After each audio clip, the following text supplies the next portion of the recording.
Hi from my platform, Linda's TV show. If it is your first time, you are welcome. Please, after watching this video, if you like what I'm doing, please subscribe, put on your notification bell to all notification. It is very, very important because it will enable you to know when I upload a new video. Here we upload videos on daily basis as it is happening. We are bringing it live and direct, undirected to you. After watching, you are free to criticize, you are free to say your opinion, but let us say it constructively. Myself, Linda, will be standing here watching this video together with you from the beginning to the end. Then we'll go to the comment section. I appreciate you all, my lovely subscribers, followers, those who comment and share this video as we watch the video right now. No time, no place, no manner. So I think the end game is up here, but I'll let the barrister continue because he's been on ground zero. Okay, thank you very much. So let me start with you once again, Dr. Masinga. As a former member of the African Union, you you had a lot of, you wrote some petition to the AOU, and I was thinking, since you have influence in this AOU, did you in any way write the AOU discussing the criminal actions, the abduction of the leader of the IPOB, Nnamdi Kanu? Did you in any way petition the Nigerian government, informing the AOU of this egregious treatment against humanity? First of all, you know very well I have been speaking. It was 3 months, 2 months, yes, 3 months after my interview. It was my interview which was done almost 2 months away from the date when Nnamdi Kanu, I didn't know where he was doing the interview from. I did not know. If he had known that he was in Kenya, I would have advised him not to do an interview at all. But that is water under the bridge, because I was of the opinion, because the people who arranged the interview told me he was in London, and therefore I took the initiative to interview him knowing he was in London. I was shocked after several months to be told that he was in Kenya. And I took to Twitter, I took to my television, I took to so many avenues to write and complain even to the government of Republic of Kenya. How on earth this happened? My interview was very clear. We didn't talk about terrorism or going to fight or going to kill anybody. It is very still there. It has not stated we want to use the force of arms to overthrow any government. The gentleman was simply expressing the desire of a referendum, a constitutional space where the people of Biafra could exercise their rights and get their rights constitutionally under the Human Rights Charter of international agencies and under the African constitutive legal arrangements of human rights. He wasn't saying we want to go and fight the Nigerian government. No. The interview is very clear. You can go and look at it again. But I did not keep quiet. I started making a lot of noise. I started writing to various, I wrote to the African Union. But of course, as you know, Bruce and the senior counsel, a barrister, African Union is dead. Yeah. It has been captured by the French and of course by Buhari and his regime. They have captured it. They have showered it with money. The gentleman there seemed to be working for, not for Africa, but for the French and Buhari and Paul Biya and other dictators on the continent of Africa. There is no complaint that you can take there which can be answered. This violence in Nigeria has been taking place. There is no country in ECOWAS that has tabled a motion in the African Union, telling the African Union, come on, look, there is trouble in the paradise. And that trouble in the paradise is, there is chaos in Nigeria. Buhari is slaughtering people. People are dying in the southeast. Every morning, Nigeria is collapsing from all sides. And some of us who are not Nigerians are very disappointed with the whole country, with a population of 220 million people who could be doing service for Africa, is collapsing day and night. Gangsters, terrorists, like Boko Haram, kidnaps, murder, defilement, rape, shootings, burning houses, torturing younger men in the southeast parts of Nigeria, in Onitsha, in Onugu. All these states, I have people there who send me pictures every day. If I played those pictures on my television, so many people would not be eating their food. The type of treatment that has been given to the people of Biafra must be condemned. They are not being treated, and therefore for me, I will take one step further. We have lobbied, we have gone to these courts. The barrister is in that court. Another barrister, lawyer here is in another court. We must take now the game to the 10 Downing Street in London. We must begin a London approach. We must lobby. We must write again next week. I'll give you a copy. I'm going to write to the Foreign and the Commonwealth Office. I've been doing this lobby for a long time to ask them how on earth can they allow a citizen of United States of United Kingdom to be locked up without trial, without a fair trial. Even when he's released, nobody wants to release him. I just want to create British government, begin from there, and get some members of the House of Commons, friends that I've known for a spell of 37 years, that I've been in exile myself. Remember, I am not a Kenyan. Most of you people thought I was a Kenyan. I'm not a Kenyan. I'm also in exile, running away from the same type of dictatorship that has taken place in my own country. So these are some of the sentiments, how I'm going to approach that. In the future, I will also add to complement what the lawyers are doing. We must stand a lobby. We must start a lobby group, a pressure group in the United Kingdom. Go and file, go and educate, go and lobby the MPs in the House of Commons. And I will start that one shortly within the next weeks to come. Thank you. All right. Thank you very much, sir.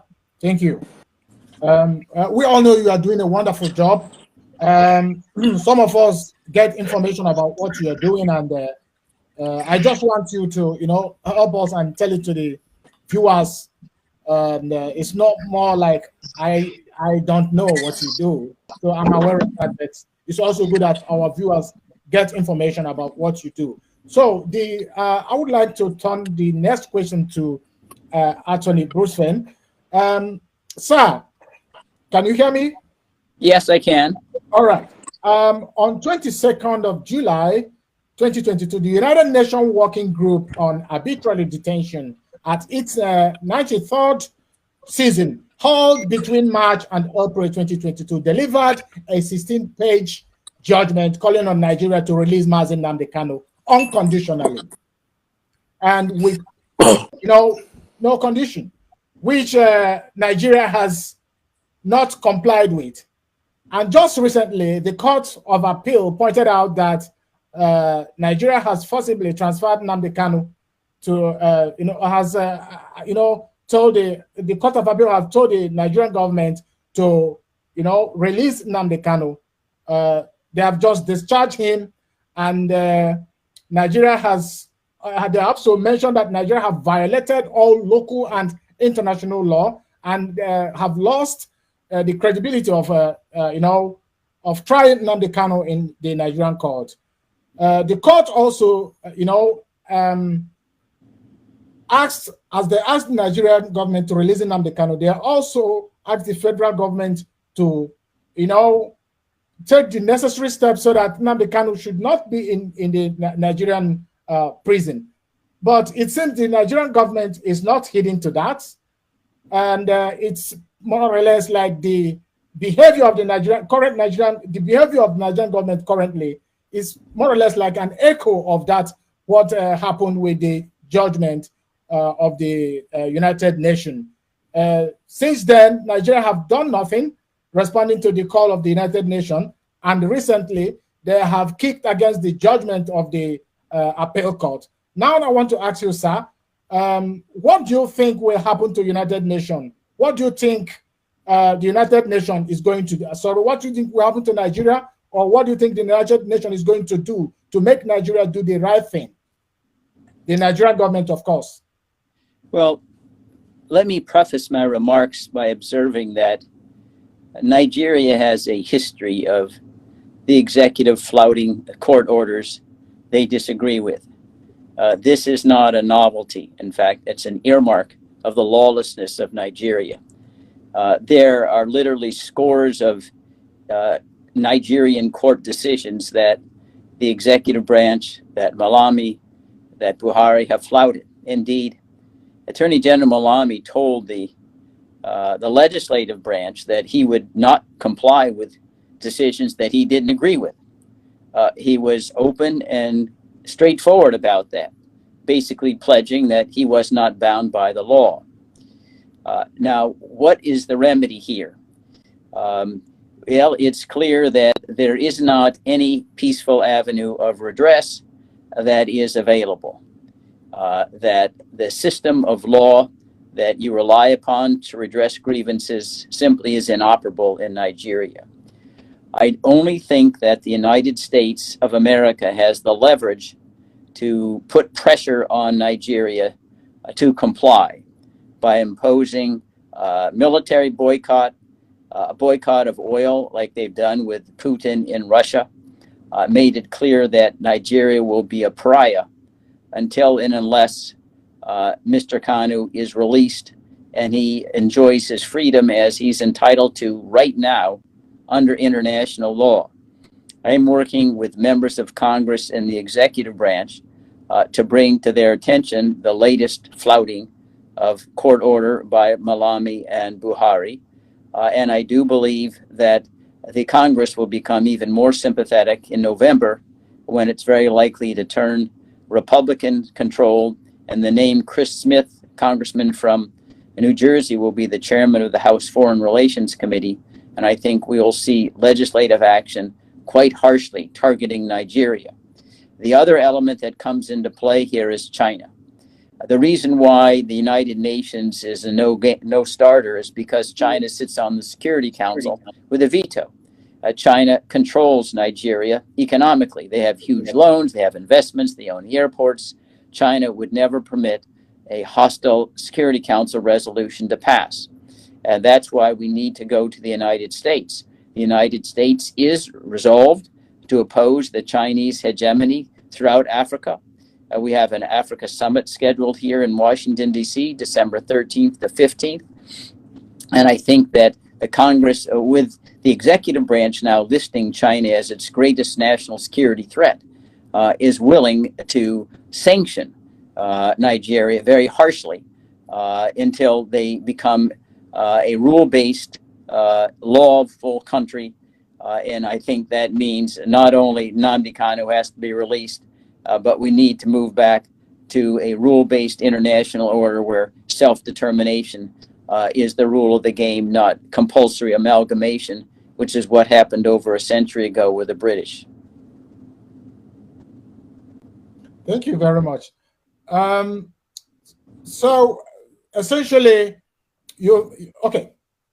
Let me leave the question right now. I will come back to that. So let me take the next question to Barrister Ejimako. Barrister, 7 cases remain unresolved after the trial of at Binta Yaku's court. A 3-man panel of the Court of Appeal in Abuja on Thursday quashed all the 7 remaining charges against Kanu.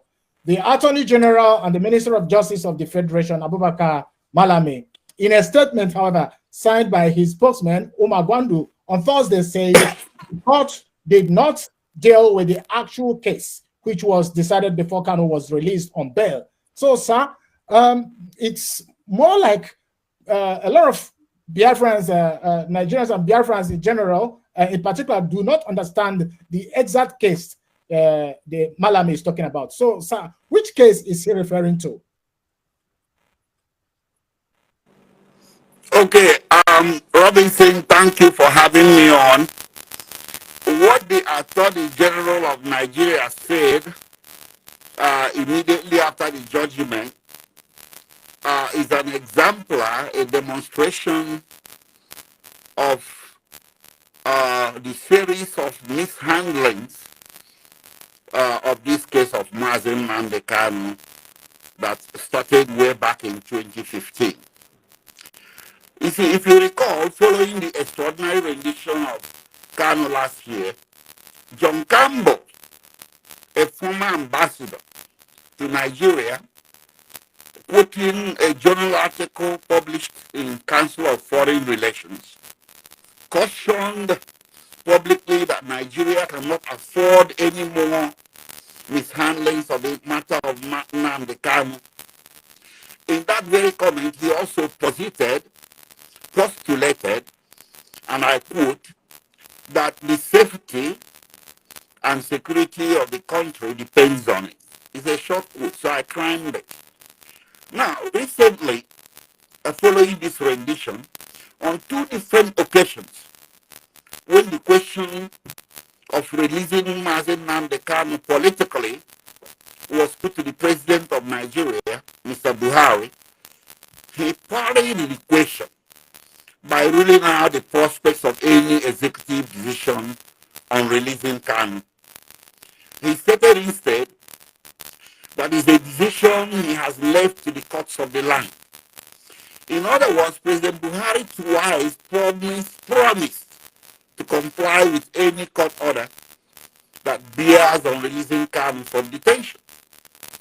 At that time, ardent admirers of the president had praised him for demonstrating a proclivity for respecting the judiciary.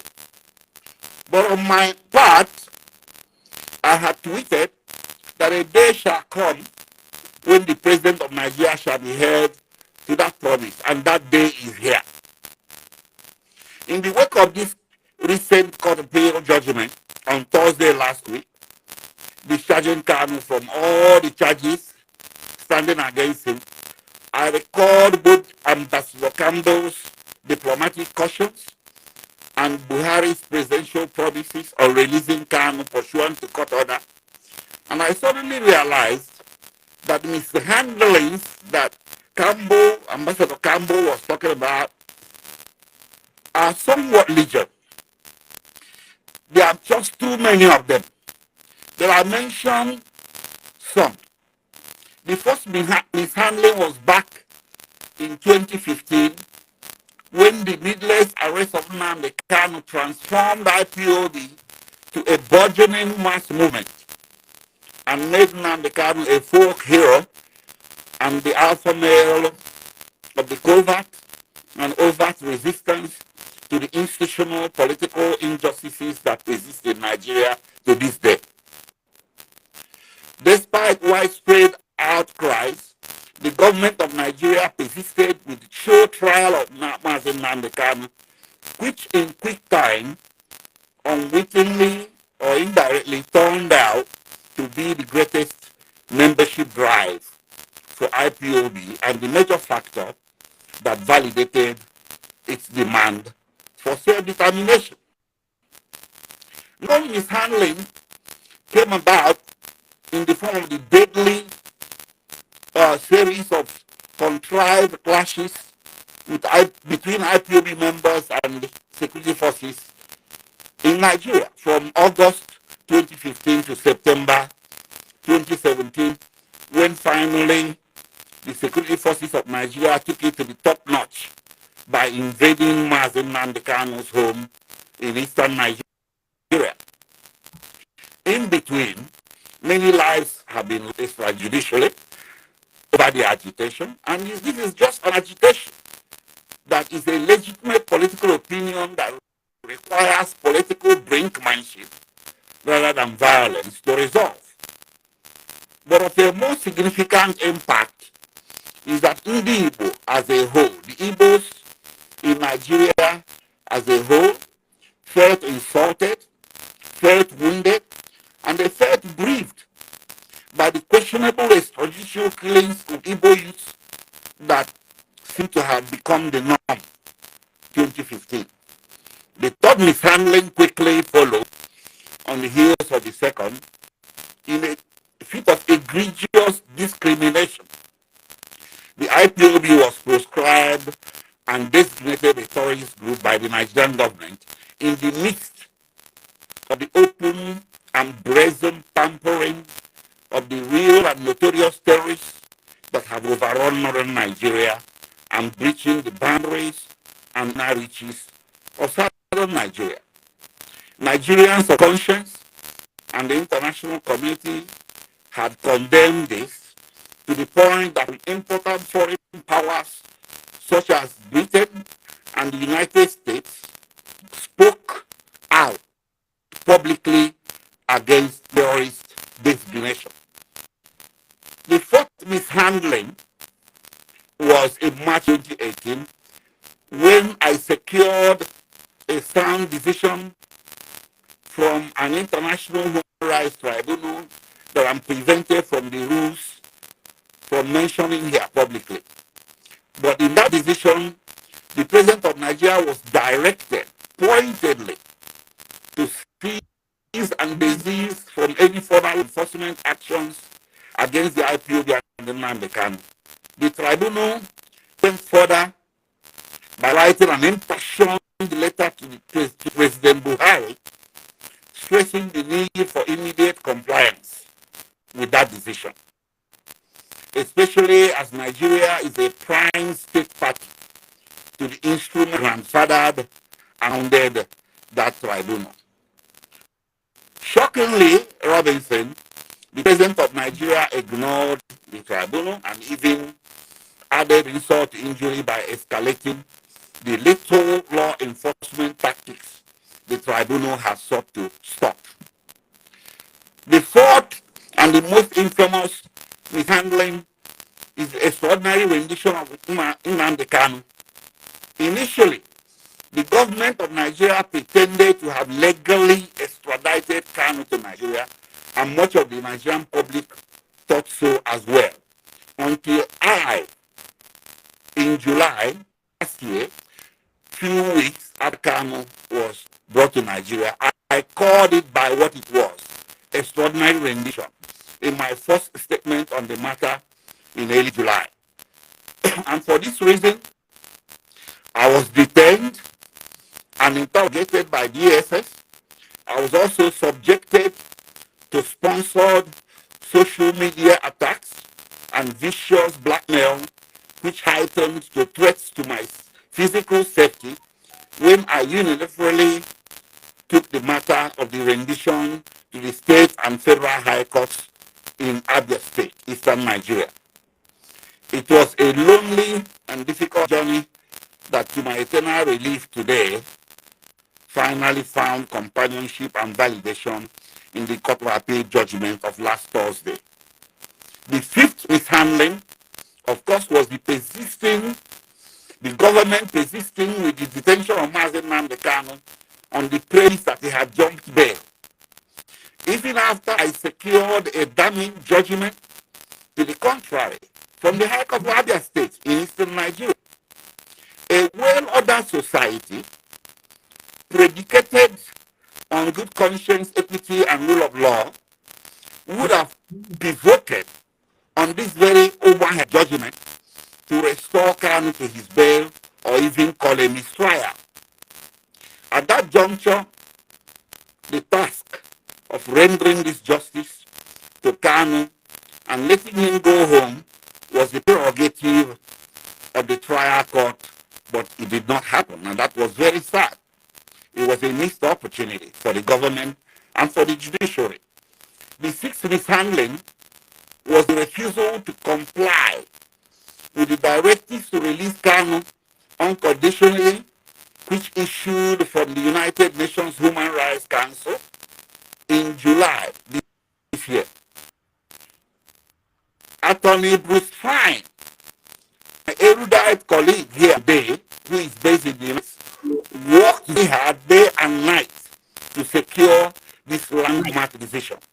While I too worked day and night in Nigeria to supply him all the facts and the litigation support he required from Nnamdi Kanu, because he was not allowed to meet with Kanu during his many visits to Nigeria for this purpose. It was a very tough battle. Bruce is a former Associate Deputy Attorney General of the United States and is a lawyer of international renown. Robinson, you can imagine the incalculable diplomatic consequences of preventing such a man from meeting with his client many times. The treatment meted out to him discouraged the other leading lawyers of Mazi Nnamdi Kanu who are based outside Nigeria, namely the Bindmans and the Lukri, the Bindman of Britain and the Lukri of Kenya, with whom I've been working very closely since July last year. We discouraged them from coming to Nigeria to meet with Kanu, and that too has its own consequences. The seventh mishandling is three-pronged. It's three ways. It came with this very decision that the Attorney General is now saying stuff that tends to has a tendency of showing that he does not wish to obey this order. He's playing semantic games with the language of the judgment between discharged versus acquitted. Then there is this unbelievable misconception of what is called the pre-rendition and post-rendition offenses. And of course, you have the extrajudicial enabling of Nigeria's National Security Council with the fruits of the judgment. Well, number one, my reaction to this is that number one, whether Nnamdi Kanu was acquitted or not, discharging him is enough to allow him to go home. In our jurisprudence here and in America, Bruce will agree with me, it's not an acquittal alone that allows a detainee to go home. A discharge or even a strikeout can as well allow a detainee to go home. The reason for this is simple and it is constitutional, and that is the government is not allowed to lock you up without a criminal charge standing against you. So as of 6 p.m. on Thursday, when the gavel came down at the Court of Appeal in favor of Nnamdi Kanu, he no longer had any criminal charges standing against him. Therefore, continuing to detain him rather than for a short period of time required to administratively process his release amounts to forced and unlawful imprisonment, if not worse. To be sure, Robinson, it is this same attitude, this same executive rascality that had guided the actions which culminated in the extraordinary rendition that will, like that of Umar Diko, dog the nation of Nigeria in eternity. Now, the notion by the Attorney General that Kanu will not be released because of what the AGF called pre-rendition is nonsense. The AGF has forgotten so easily that in his feat of levying quantum terrorism-related offenses against Kanu, he unilaterally, after the rendition, dropped all the pre-rendition offenses or charges, but left only what? The one that dealt with illegal importation of radio equipment. And that one was then eventually dismissed on Thursday. So what that means is that there's no single pre-rendition offense standing against Nnamdi Kanu, none right now. Additionally, the National Security Council has no business discussing whether a court order should be obeyed or not. It makes it look like the Supreme Court of Nigeria, which it is not.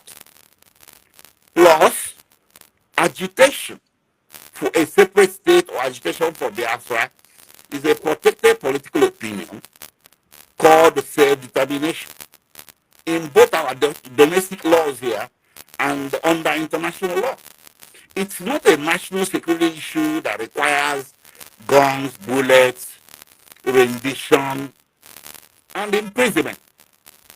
Instead, it calls for dialogue, political brinkmanship, accord, and satisfaction. And finally, Robinson, the eighth and the final mishandling, or the final straw, if you like, lies in President Buhari failing to keep to the promise he had twice made to obey any court order that bears on the release of Nnamdi Kanu. Okay, sir. I was going to play a video before we go to that very section. I'm sorry, I don't really want to interrupt you, but you will have the chance to give us more information. But let me play this video because it goes perhaps directly to the point you are trying to bring up now. There is one institution that I wouldn't dare interfere with, that is judiciary. Kanu's case is with the judiciary. But what I wonder is when Kanu was safely in Europe, abusing this administration and mentioning too many things, I never thought really he want to voluntarily come and defend himself on the accusation he has. So we are giving him an opportunity to defend himself in our system, not to be abusing us from Europe, as if he was not a Nigerian. Let him come here with us and then criticize us here, and then Nigerians know that I don't interfere with the judiciary. Let him be listened to. But those who are saying that he should be released, no, we cannot release him. No possibility of a political solution? No, there is a possibility of political solution. If people behave themselves, all well and good. But you can't go to a foreign country and keep on sending incorrect economic and security problem against your country and thinking that you will never have to account for what you have been doing. Let him account for what he has been doing. Mr. President, as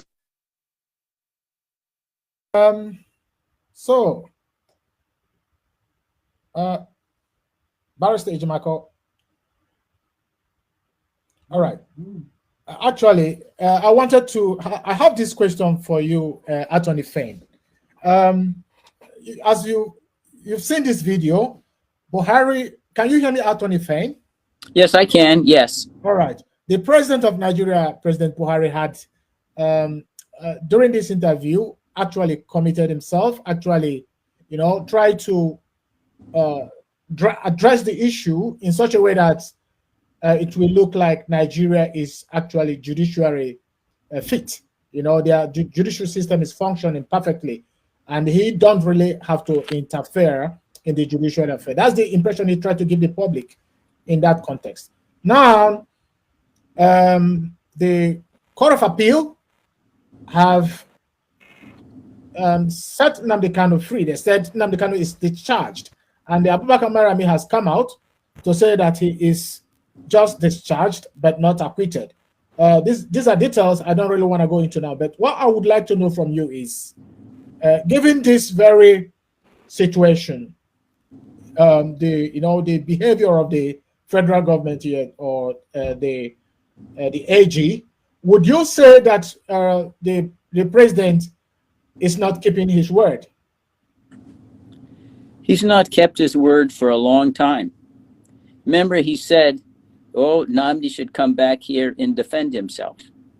Well, among other things, when Nnamdi was defending himself, he had a court order saying that he could visit with 3 persons of his choice twice a week. I went to visit him, as this person of his choice. I was denied 3, 4, 5 times, more than Peter on the cross denying Christ. Nothing ever happened. There was no contempt of court. Buhari ignored the entire court order. His attorney general did.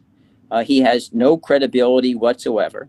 Here's someone who, at the same time, he purports to denounce Boko Haram, releases hundreds, if not thousands, of Boko Haram saying, they've been redeemed, with no evidence that they've been redeemed, and he sends them to the south to massacre Biafrans. So it's clear that President Buhari has no respect for the law whatsoever.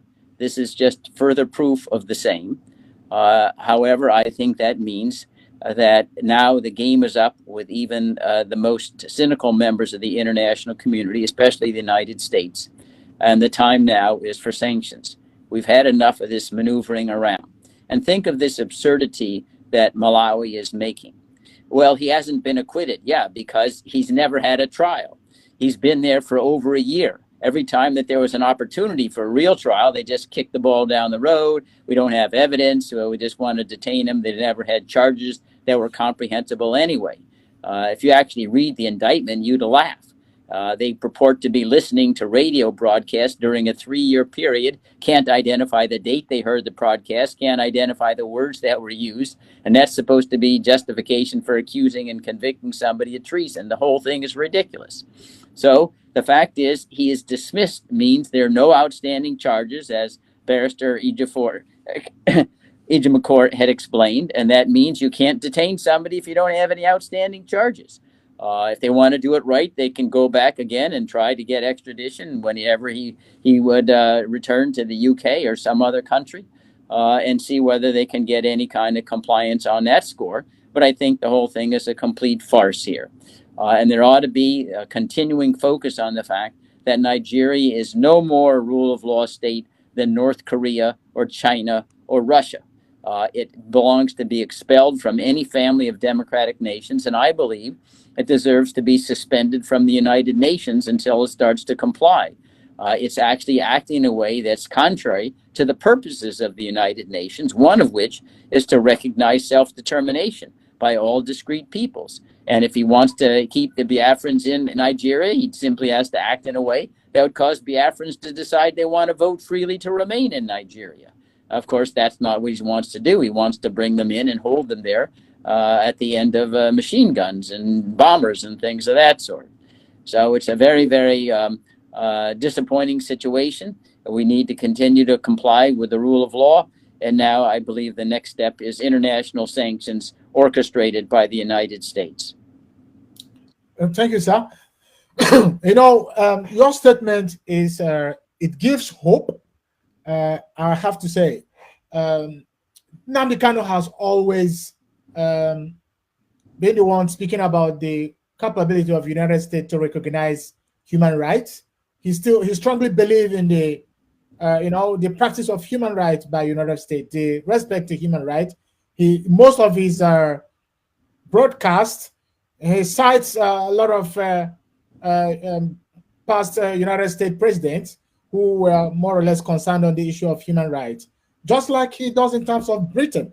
He's the kind of person that doesn't even, look if the truth comes from his enemy or his friend, what he understands that truth must be said. So despite the fact that he sometimes talk about what his grievance about British behavior in Nigeria, he still believes that Britain can stand out to say what is correct. But now I want to ask you, now that the Court of Appeal has discharged Nnamdi Kanu and the Nigerian government continues to hold him, would you say it is time for the British government to come in and compel the Nigerian, or at least persuade the Nigerian government to do the needful?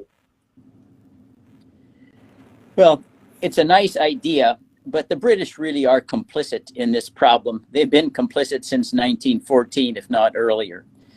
They were complicit in supporting the government during the 67-70 Civil War. I do not believe that the UK has sufficient clout, to really have much leverage on Nigeria. It's got its own domestic crises. The Prime Minister may have a shelf life like a lead ahead us in a grocery store. They have huge inflation problems. They got Brexit. They have shown no inclination at all to intercede.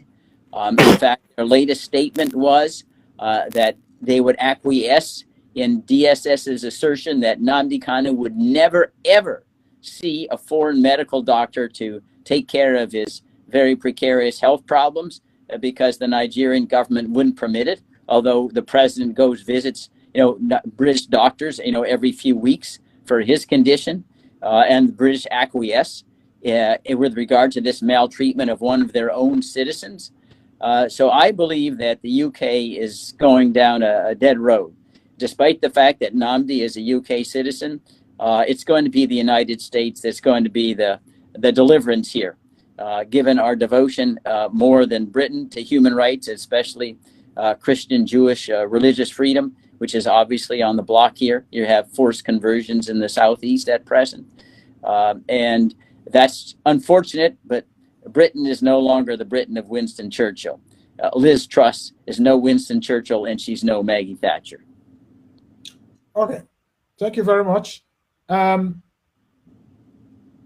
think I would like to have another question for Masenga, but I think he's currently out of reach. So let me quickly then have this question for Barrister Ejimako. Barrister, you previously touched the area of the court in Abia State, the decision made there. Some Biafran believe that you already had cleared the issue of the jumping bail in the courts in Abia State. Could you please explain to our viewers again what actually happened there in Abia State High Court, and whether the court's judgment in Abia State is related to the latest Supreme Court judgment? Well, all of these things are related. They're all being seen because we are dealing with one man here named Nnamdi Kanu, and all of these things, legal actions, emanated from his rendition. Apart from the charges standing against him, every legal action that has been taken since June 29, when he suddenly showed up in Nigeria in chains, legal actions are geared to him, to protecting his rights, including the one Bruce is doing from his base in America, the one the Bindemans are doing, the Lukri of Kenya, and the others. I have actions too before the African Commission on Human and People's Rights. And the judgment from the High Court of Abia State is very relevant, because that judgment is a judicial pronouncement against the injustice that was done to Nnamdi Kanu back in September 2017. It was an injustice of the lethal and deadly kind, in which several people were killed, and he nearly lost his life. And to save himself, he took a flight outside of Nigeria. It is the taking of that flight that prompted and compelled the federal government to go on hot pursuit of him all the way to Kenya, and they laid ambush and eventually renditioned him. So the relationship, the nexus, the connection is all there. They are all connected like Lake Midland Thread. But you see, Robinson, the state high court in Abia State decided one of two issues that I laid before the court. The first issue pertained to the September 2017 military attack. The court resolved that issue. The second issue was the extraordinary rendition, which the court declined the jurisdiction on the basis that extraordinary rendition is a cousin to extradition, and under the Nigerian constitution, extradition lies or matters relating to extradition lie within the exclusive jurisdiction of federal high courts. So basically, I took that indirect legal advice and I proceeded to the federal high court in Umuahia, in the same Abia State, and that very aspect of the case, which is the extraordinary rendition, is still lying before the court, and it was heard definitely, finally, on 4th October, and the judgment will be rendered on 27th October. That's in about 10 days. One might ask if, in the wake or subsequent to this judgment by the appeal court in Abuja, which bordered on rendition, the rendition case in Federal High Court in Eastern Nigeria can still proceed to judgment as scheduled for October 27. And the answer is yes, it can proceed because there are nuances there. The Court of Appeal in Abuja decided the impact of extraordinary rendition on the jurisdiction of the Federal High Court to proceed with trial of Nnamdi Kanu. That's not the issue before the court in Umuahia. The issue before the court is to make a determination as to whether the extraordinary rendition of Nnamdi Kanu is a violation of Article 12, Sub 4 of the African Charter on Human and People's Rights as domesticated by Nigeria in 1983 as a fundamental right. It's a fundamental right. That's the determination that I have submitted to the court to make. And if that determination comes down in favor of Nnamdi Kanu, some remedies will ensue. Some remedies will naturally follow. And those remedies were not considered by the Court of Appeal last Thursday. Number one remedy is that if your fundamental right is violated in Nigeria, you're entitled to monetary compensation. So I applied for monetary compensation as a matter of law.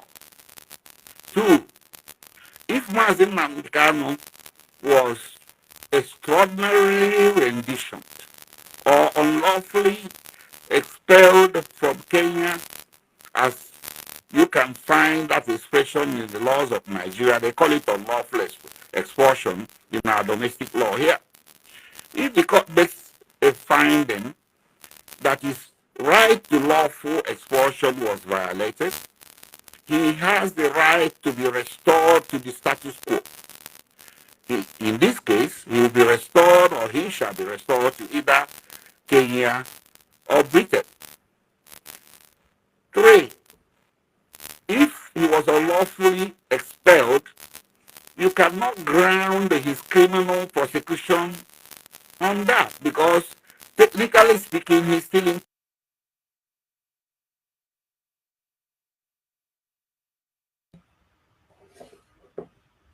issue.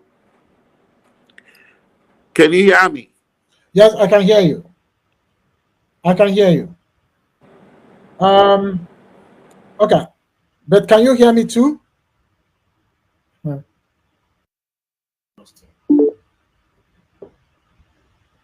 Okay, we have him back. Actually, Barrister, my question is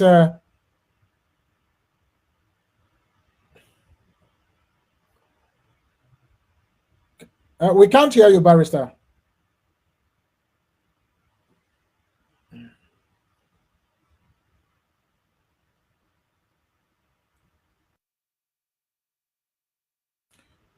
Okay, my question was actually if there is a direct relationship. Of course, there is a direct relationship, but between that, what happened in the court of Abia State and what happened there recently in the decision by the verdict of the appeal court. Of course, one would find the relationship because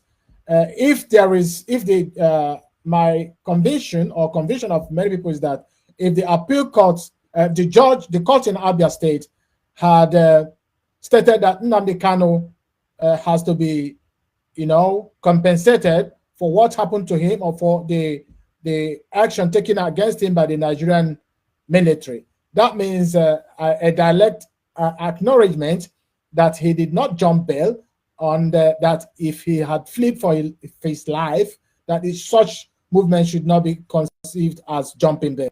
And yet, the Attorney General is bringing the issue of jumping bail as an open, as a case that is yet to be solved. So that's why I was asking you if there is relationship between the Abia jurisdiction and that of the appeal court. Barrister, can you hear me?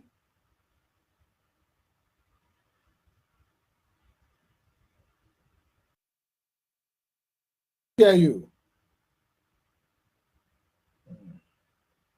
Okay.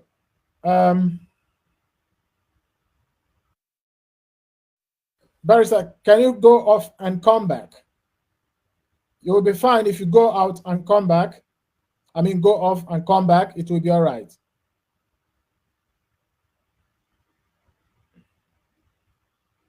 Okay. Barrister, can you go off and come back? Because we can't hear you.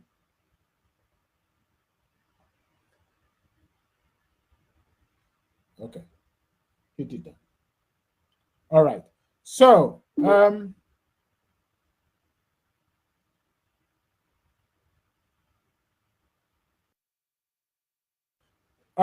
well, let me just play this video before we continue, because it's yet another discussion that we're going to treat here, and the question will be coming to you, Attorney Fenn. But before we go to that, let me play this video for you. The interactive session is an expansive one attended by members of the traditional institutions, religious communities, and socio-cultural organizations from the Southeast. President Buhari is warmly received by the Indibo community, and this rare interaction with him at close range is an opportunity for the Southeast community to be frank about issues affecting the region, including the appeal for amnesty for IPOB leader Nnamdi Kanu. I can only ask you for one thing, Mr. President, as an elder. As I told you on the 18th of November last year, I want to see peace in this country before I join my ancestors. I want to see peace in the Southeast, particularly where there is all sorts of crisis. And there's something that will lead to that peace, that will help us to settle that peace. It's just around the corner. And I ask you, Mr. President, give me the mandate, give me the mandate, give me the person I want. And I'll give you peace. I will give you peace. I guarantee you that, Mr. President. Responding to issues raised by his host, President Buhari said the appeal for the release of the IPOB leader is a matter within the purview of the courts. He also condemned killings in the Southeast, saying anyone carrying weapons without due authorization is an enemy of the state. I have listened carefully to the various appeals from the elders to the traditional leaders regarding a wide range of options. And as I have said previously, this matter remains in the full purview of the courts, where it will be properly educated. Terrorists who unfortunately have. Okay, so Attorney Feng, can you hear me? Yes. All right, so in this video, President Buhari was asked by an elderly Igbo man asking the president to release Nnamdi Kanu, and the president refused to take this responsibility. On the contrary, he pushed the responsibility to the judiciary. And based on what is playing out now, as we've just concluded, he is, retracting from his promises. But that's not what I want to point out here, because we've discussed that already. But what I want to point out, what is actually striking about this relationship between Buhari and the Igbo politicians is that there seems to be a kind of a behavior of willy-nilly, a behavior of somehow being at the state of mind of the Igbo politicians. I don't know if they are afraid of coming out to say exactly what they are supposed to say, because if they have asked the president to release Nnamdi Kanu and he says it's going to be decided in the judiciary, and now it's time for that to happen, and he's not doing that, we are yet to see the Ohanese that called him, that invited him in that very congregation you saw. We are yet to see him come out to denounce this behavior of the president. So I don't know how to put this, but I want to ask you. I believe you know the Fulani basic relationship in Nigeria. Actually, it was in 17th century. They come to the north and settled there through the conquering of the Hausas by the Usman Dan Fodio. They established themselves as part of Nigeria. Of course, Nigeria weren't formed at the time. But what happened in the 1960 and 1967, there was consistent tribal conflict, between the Igbos and the Northerners. That was a gradual procedure that led to the 1967 to 1970 Biafran-Nigerian War. And after that, it has not ended. There continues to be a serious strife between the Igbo and the Fulani. But today, it's known that some people, it's apparently clear that some people have seen a kind of a meta relationship of the whole thing, like there is a Fulani and the Igbo war going on without the Igbos noticing that. What do you think? Well, they don't call it a war. It's the same thing. I certainly I sympathize with the Igbos, the Biafrans, who are frightened that if they speak up, they will suffer retribution. Unfortunately, it's not unique in Nigeria. If you went into Moscow Red Square and criticized Putin, it'd only be moments before you were imprisoned. If you went to Beijing, Tiananmen Square, and criticized President Xi, you'd be locked up in less than 5 seconds. Nigeria has plunged into that level of tyranny, where in some sense the silence is an earmark of a terrorist state that's willing to kill and brutalize anyone who seeks to redress grievances through proper, peaceful political means. And that's exactly why self-determination is imperative. It's clear from experience. Biafrans either have their own nation or they're in a suicide pact. The Fulani simply will not surrender any of their power and the money that they extract from the oil and minerals, largely in the southeast where the Igbo reside, the Biafrans reside. And they are willing to lower themselves to the worst form of brutality to continue to plunder the Biafrans. Let's just look at what reality is. And it's not different from these other authoritarian, tyrannical states. It's simply that because the international community does not focus as much on Nigeria, they don't have as much of a bright light on the genocide and crimes against humanity in Biafra as they do in Kiev in Ukraine, against the Uyghurs and the Tibetans in China. But certainly the misery and the brutalities and atrocities are every bit as bad. And I think it's absolutely right that despite the fear that weakness and silence emboldens terrorists and bullies to be even worse.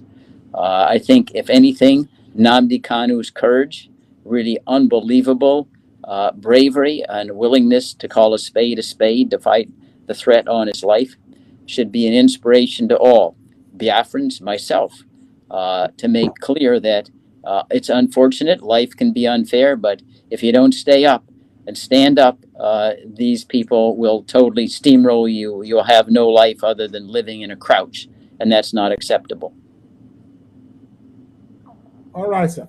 Thank you very much. I think that would be the last question for tonight because we lost Attorney Barrister Ejimako, and also Dr. Masinga is not connecting. I think he has a problem with his gadget. I don't know, his device. So, and I have my last question for you. I thank you very much, Attorney Fenn, for being around. And yeah, thank you, viewers who have made their time to come around this evening to listen to this discussion. We are Miro African Diaspora TV, Germany. We are broadcasting live today on YouTube and Facebook. So follow us on YouTube and Facebook. And I hope you enjoyed today's discussion. I hope some of your doubts were cleared, some of the ideas, some of the things you don't understand very well concerning this very heated discussion. You have the opportunity for today to get information that will help you understand how this very whole thing is unfolding. Wonderful people from across the globe, thank you very much once again. And Attorney Fenn, thank you for coming. Thank you, and Friday. Thanks. Bye-bye. Bye-bye. Thank you so much for sticking to this video to the end. Like I said before, now it's time for us to go to the comment section to air our mind and our opinion. Say what you think about this video and this platform. Do it constructively. Share this video, like, subscribe, and also continue to watch Linda's TV show, because this is the home of news. Until I see you again in my next video, remain blessed. For now, I would say bye-bye.